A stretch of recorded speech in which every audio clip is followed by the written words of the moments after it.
Welcome to the Arizona Civics Podcast and our series, Understanding State and Local Government, a 10-part mini-lecture series exploring Arizona's history, governance, and civic life. This podcast is designed to provide clear, engaging insights into topics like judicial selection, tribal sovereignty, and direct democracy. Our content expert, Dr. Sean Bienberg, a Phoenix native and scholar of state and federal constitutions, brings deep expertise to this series. Dr. Bienberg serves as the Associate Director of ASU's School of Civic and Economic Thought and Leadership and is the Director of the Center for American Civics. He is also author of Prohibition, the Constitution, and States' Rights, as well as Progressive States' Rights. Let's dive into the systems and stories that shape Arizona's civic life. The lawmaking power in Arizona is distributed among several different institutions.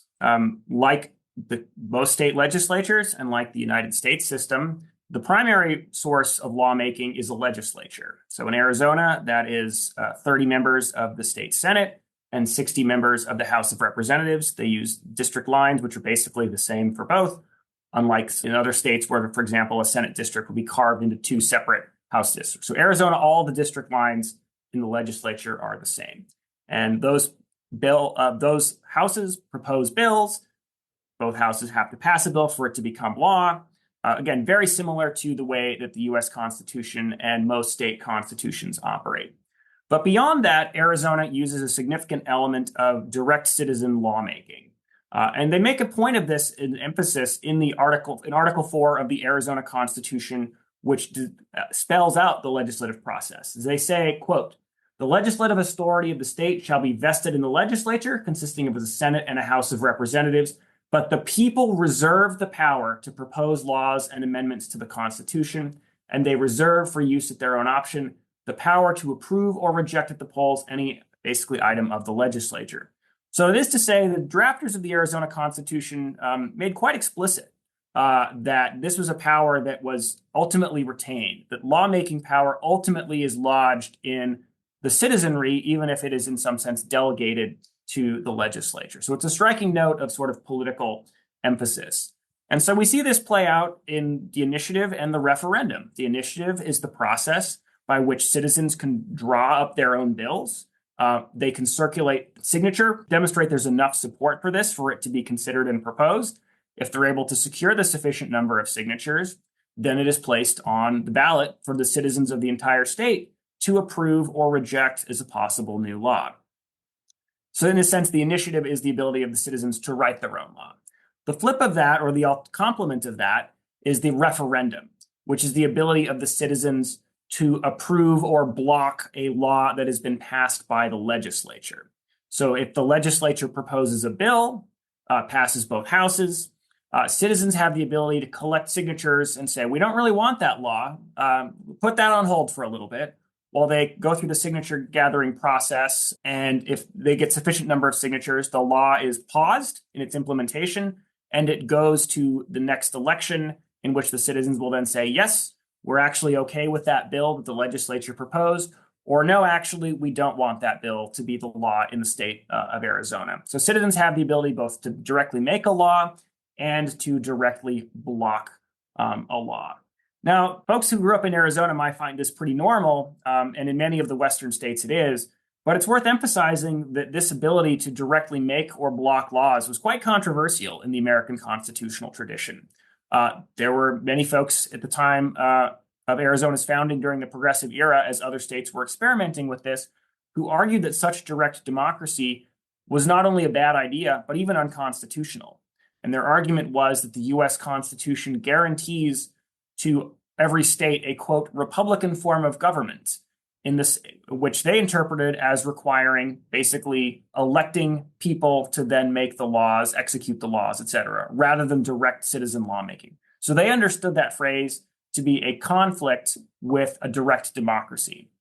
And the U.S. Supreme Court effectively said, we don't really want to comment on what is a Republican form of government or not. You kids fight it out amongst yourselves. And so that's pretty much what happened. So the states in the progressive era continued to continue to implement these sort of direct democratic features such as the initiative and the referendum. Not all states that came online at this time had them. New Mexico, by contrast, even though it became a state at the same time basically Arizona did, and they were writing their constitutions at the same time, they were much more cautious in terms of their constitutional design. So they did not implement the initiative. They did implement the referendum, but it's relatively more challenging to achieve there. So they basically wanted to say, citizens can block bad laws, but we're not quite confident enough in making it so that citizens can make their own laws. So they drew a distinction there. Generally, states that have one have the other, but not all of them. Not all of them do. Now, the Arizona legislature, in some sense, is a carryover from the territorial legislature. So dating back to even before the U.S. Constitution existed, folks know this most famously, I think, with the example of the Northwest Ordinance, that the U.S. government created protocols in which the territories would sort of have almost training wheels statehood. They would be able to elect their own territorial legislature. The federal government would appoint a governor, and there would be some sort of complicated process for an upper chamber. So Arizona had the ability, with those significant limits by the feds, to make some laws during the territorial era. And most prominently, this was in a document called the Howell Code, where they basically built out sort of a legal code for the state of Arizona. And the territorial legislature modified that off and on over the years. So Arizona, like other states, has language in its constitution that they will continue to honor basically laws and bills passed by the territories effectively until repealed or removed. This language exists similarly in the United States Constitution, which says that it will honor things that were passed by the Articles of Confederation Congress. So the idea is effectively, just because you become a state and not a territory at that point doesn't mean you can say everything that happened before is now out the window. So, for example, Arizona passed all the laws that have been passed by the territory carry over. Now, during the earlier sessions of the state legislature, they would go through there and say, okay, we want to rework, for example, our education system. And so they took the Arizona territorial education system, basically wrote it all up as a big bill, as a sort of a new bill, even though it was using most of the same language, and went through and worked over it to make the changes that they wanted to. But other parts of the territorial law just simply carried over until they were repealed, modified, et cetera, over time as the state sort of saw the new needs that existed as a result of being a state. But some of the issues stayed the same from being a territory. But as a general rule, states carry over things that were passed by a territory. Similarly, just as the United States government didn't repudiate everything that had been done by the Articles of Congress. Thank you for joining us. This series is brought to you by the Center for American Civics at ASU, where we're working to make Arizona a national model for civic education. Special thanks to our content expert, Dr. Sean Byenberg, for his insights.